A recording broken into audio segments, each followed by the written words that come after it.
other reading that we can use except the one that's found in Matthew chapter 2, verses 1 through 12, because this is the account that we find in the New Testament of the wise men coming to the Christ child.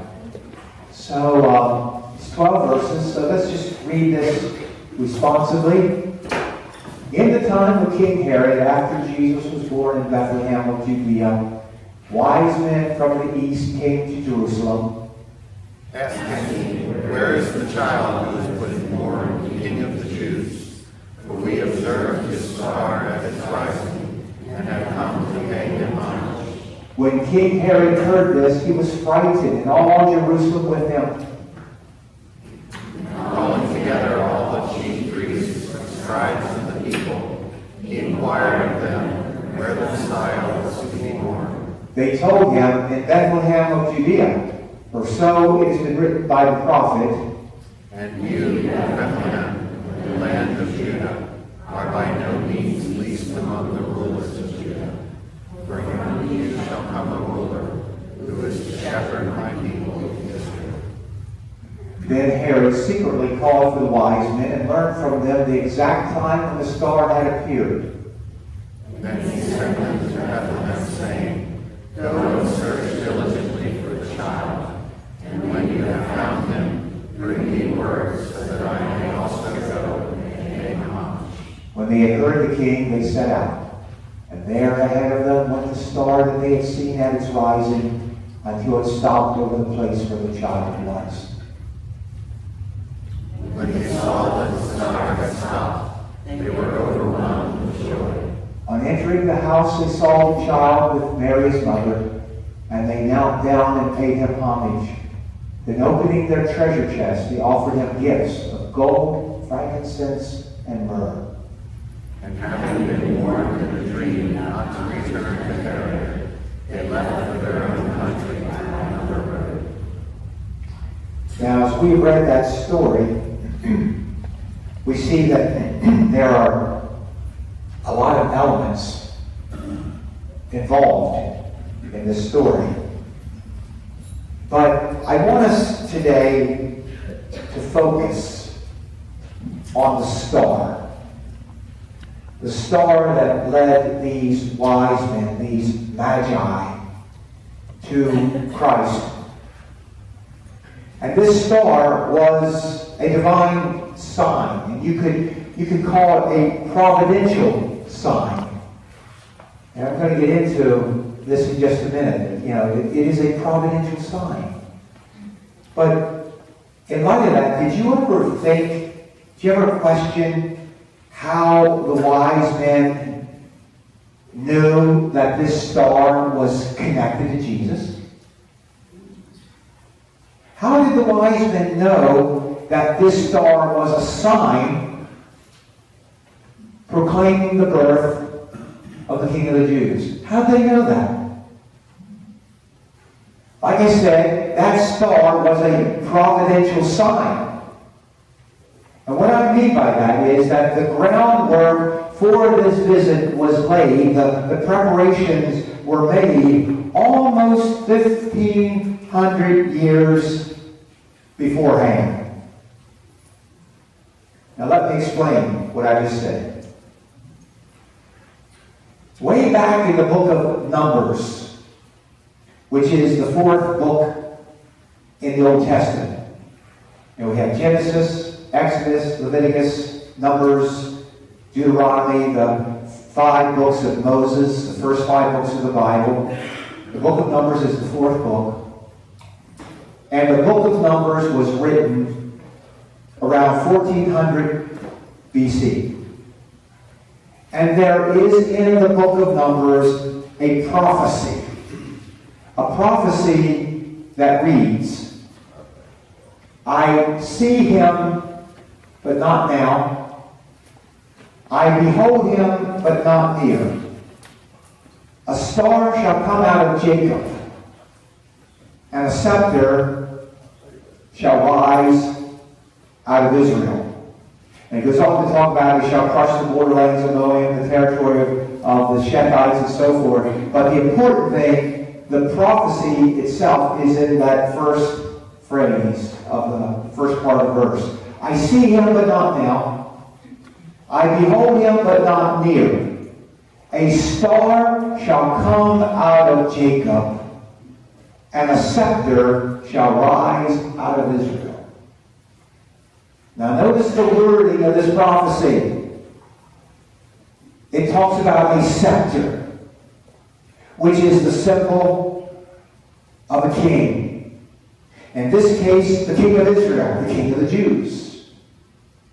And in this prophecy, a star is connected to the birth of this king. A star shall come out of Jacob. Now, Jacob is another name for Israel. You remember that Jacob, as he was wrestling with the angel of the Lord, that Jacob's name was changed to Israel. And Israel was the father of the 12 tribes of the nation that was named after him, Israel. So when this verse says, a star shall come out of Jacob, it actually means a star shall come out of Israel, or a star shall rise over Israel. And when this prophecy was made, the birth of this king was far for the future. For it says, I see him, but not now. And it was also distant geographically because this prophecy says, I behold him, but not near. But these wise men, these magi, these scientists, these philosophers, these astronomers, these astrologers, these scholars, that's what these wise men, that's what these magi were. Who lived in Babylon, which today is modern Iraq, a great distance away from Israel. How did these magi, how did these wise men living in Babylon know about this prophecy that was found in the writings of the Hebrews, the people of Israel? How did they come into possession of these writings, of this knowledge of the scriptures of the Hebrews? How did that come about? Well, here is where God's providence comes in. About 800 years after this prophecy in the book of Numbers was written, King Nebuchadnezzar, the ruler of Babylon, invaded Israel and carried off many of the people of Israel to Babylon. And the people of Israel took with them to Babylon their scriptures, including the book of Numbers, containing this prophecy about the birth of a king and a star connected to his birth. And these writings, including this prophecy, were read and studied for generations in Babylon, not only by the people of Israel, but also by the people of Babylon, especially the religious scholars and philosophers known in Babylon as the Magi, or the wise men.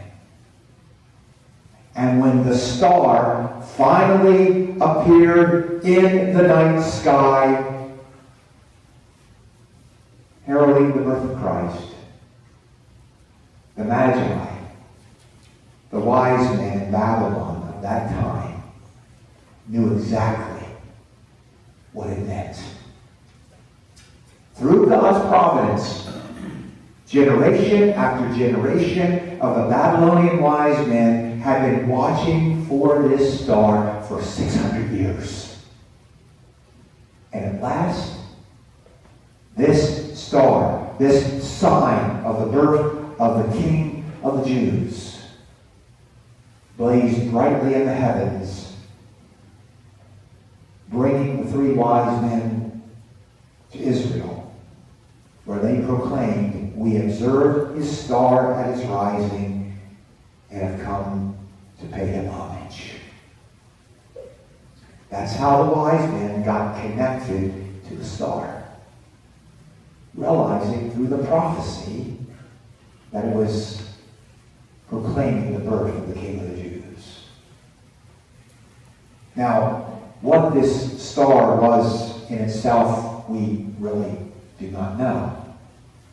There have been many conjectures about this star as a natural phenomenon. Some scholars say it was a conjunction of the planets of Jupiter and Saturn. Some say it was a supernova or a comet or an asteroid. The other conjecture is that this star had absolutely no natural origin, but belonged entirely to what could be described as something supernatural, beyond all known and natural explanation. But whether the star was of natural or supernatural origin makes little difference, because whatever it was, it fulfilled God's purpose, and that was to lead the wise men to Christ. It was a sign of God's providence, of God's guidance, of God's love and provision. And I believe with all my heart that the same God of providence is still using signs to guide and provide for us today. Now, God's signs for us may not be a blazing star in the heavens, but they will always take some form of guidance and provision, like light shining in the darkness of need or confusion or uncertainty or fear or sadness. And these signs may be supernatural, but more often they are what we would consider familiar, everyday things that are fulfilling God's purposes for our lives. Take, for example, this meal that we call Holy Communion. That involves everyday elements of bread and grape juice. Now, something that we may not usually consider when we come and receive these elements is how long did it take? How many people were involved in all the processes for the grain to become the bread and the grapes to become the juice that we are actually using in this Holy Communion at this Lord's table this morning? It took a long process involving a lot of people to finally bring the bread and the juice that we're using today for this particular communion service. And there are many other signs that may appear in your life and my life that we may not see as God's signs for us, but maybe, just maybe, we should see and consider them as indicators of God's providential care and love for us. Now, I believe that sometimes a vivid dream can be a sign, can be a message from God. And notice how the wise men in this account of Matthew's Gospel were warned. They were guided by a dream, not to go back to Herod, but to return to Babylon by a different route. If you read the account of the birth of Jesus in Matthew's Gospel, you'll see how Joseph received many dreams, giving him guidance all along. At the end of this Gospel, Matthew's Gospel, Pontius Pilate's wife said to Pilate, "I have suffered many things this night in a dream because of this man, because of Jesus, and do not have anything to do with him." I believe that God can speak to us. God can give us a sign. God can give us guidance through dreams. And surely God speaks to us through the Scriptures. And sometimes a certain verse or passage comes to our attention in unexpected ways, such as a plaque on a wall, or a quote that we hear on the radio or television or read on the internet. And I remember in my own personal experience, a few years ago, I was just leafing through the Bible, as I do from time to time, just randomly reading sections here and there. And I remember how, I believe it was in the book of Deuteronomy, I came across a verse that said, I go before you and guide you. And that really jumped out at me, and it comforted me. And so I was, leafing through more, and just randomly, and I believe in the book of Jeremiah, I came across a verse that says, call upon me and I will answer you. Again, that verse jumped out. And those two verses together, I will go before you and guide you, call upon me and I will answer you. Those two verses that, just kind of randomly came together for me, gave me great comfort and assurance of God's guidance and God's presence in my life. And I'd never seen those two verses ever brought together in one place anywhere. Like I said, I was just randomly reading through the scriptures, and both of those are two different books kind of jumped out at me, and I kind of put them together randomly, I thought, through my own mind and heart. But a couple days later, I was in a Christian bookstore, I think, to buy some anointing oil, and as I normally do whenever I'm in a Christian bookstore, I kind of drift over into the section where we have the pictures and the paintings and so forth. And I was looking at the pictures, and a certain picture caught my eye. It was a picture of a snow on the ground with a path through the snow and some snow-covered trees. But right there on that picture were those two verses. And just those two verses together. And I stood there stunned for a few moments. And you heard the saying, you could knock me over with a feather. Well, as I stood there, seeing those two verses together, you could knock me over with a feather.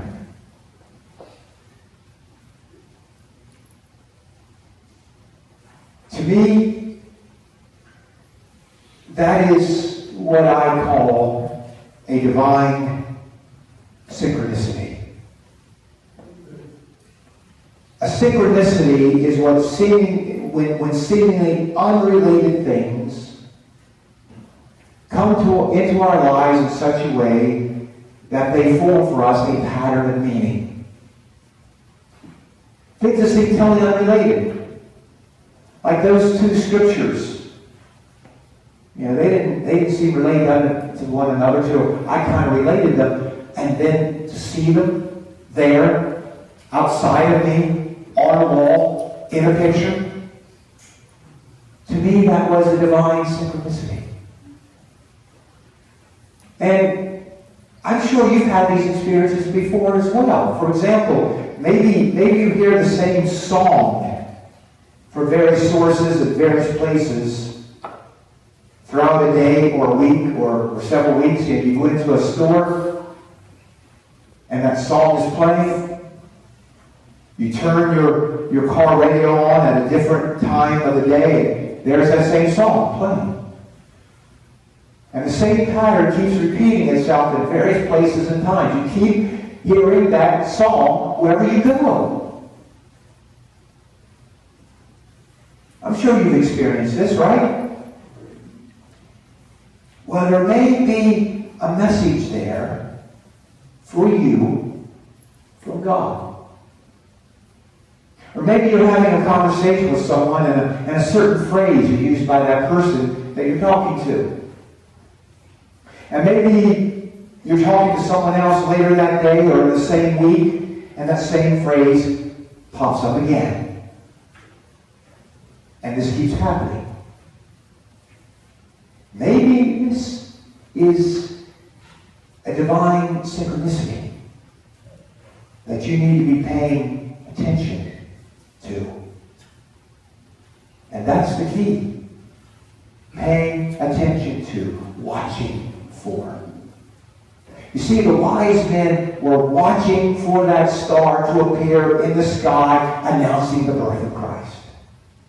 And they took that sign seriously. And they traveled many difficult, dangerous miles in response to that sign.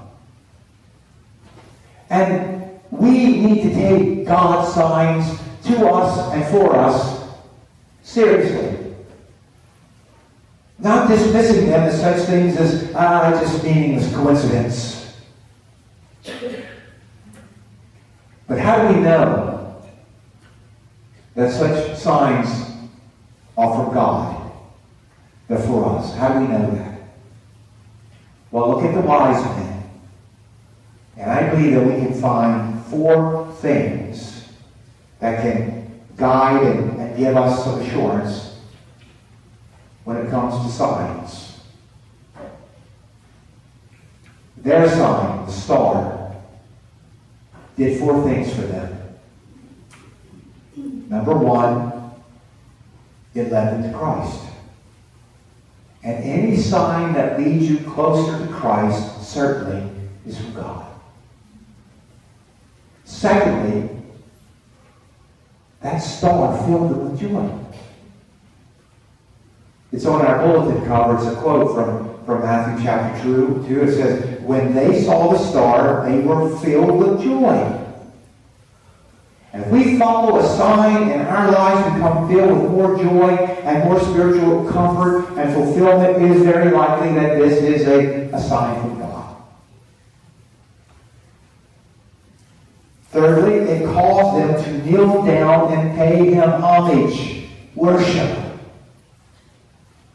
Any sign that brings us into the presence of Christ to worship Him is truly a sign from God.